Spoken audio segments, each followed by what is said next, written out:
Magandang tanghali mga kabay. So meron pa akong approved repair dito. 39499 letter J. Still 670 heat gun ng Stanley. So ang papalitan mga kabay ay element lang po. Ito lang. Yan. So tara mga kabay, samahan nyo ako, kakabit natin. So ayan mga kabay, natanggal na po natin yung screw. So pwede na nating tanggalin yung element.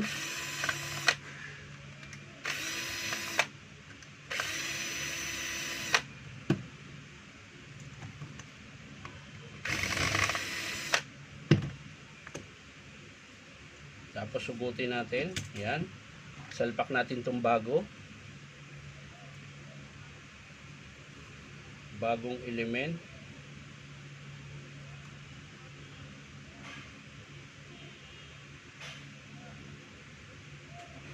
So yan mga kabay, kung sakaling kayo magkabit mga kabay, hindi namang magkabaliktad dahil may kulay po yan.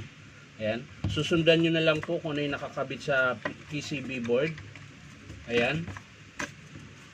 Susundan nyo lang kung saan nakalagay yung blue, tsaka yung red, tsaka white. Ayan. Kung saan nakalagay, sundan nyo lang. Ngayon, kung wala naman kayong panghinang at nagmamadali kayo, pwede nyo putulin.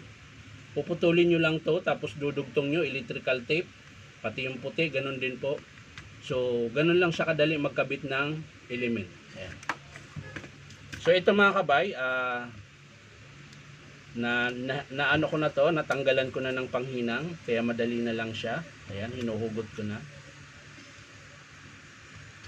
So, syempre, pag nagtanggal kayo dito sa PCB board mga kabay, kailangan nyo ng panghigop. Ayan. Ito po yung panghigop ng hinang. Para makalas po. Ayan. So pag nasuksok niyo na to doon, madali niyo na lang ikabit mga kabay. Ayan.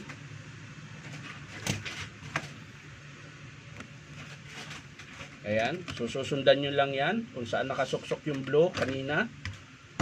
Ayan. Kung saan nakasuksok yung blue, doon niyo ilalagay. Ayan. So yung blue dito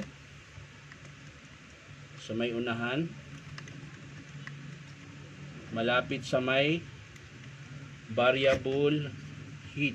Ayan. So tutusok nyo lang ganun mga kabay. Ayan. Tapos hihinangan nyo ngayon. Ayan. Pag nakalagay na yung wire, lalagyan nyo na po siya ng hinang. Ito po yung panghinang natin.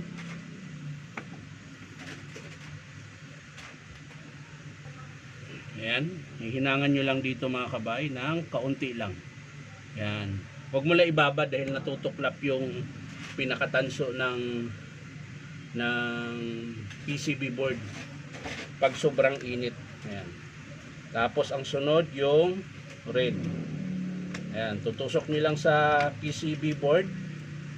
Ayan, tapos talupan nyo dito.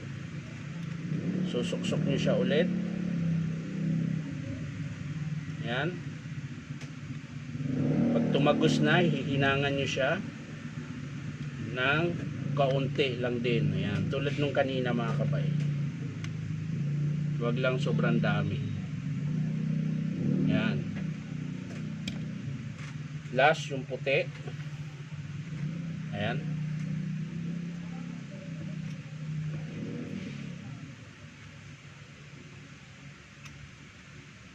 Ayan. Tapos, hihinangan nyo siya ulit.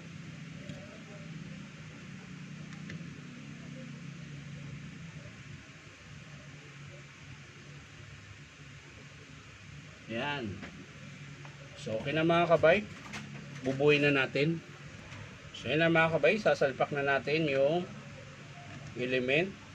Ayan. Para po matapos na po tayo.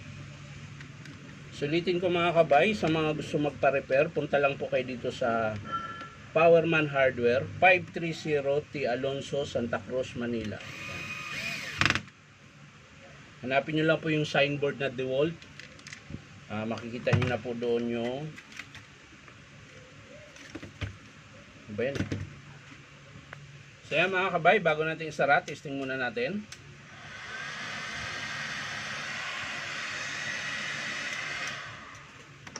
So meron na po siyang baga. Nagiinit na po siya. So isasara na po natin ito mga kabay.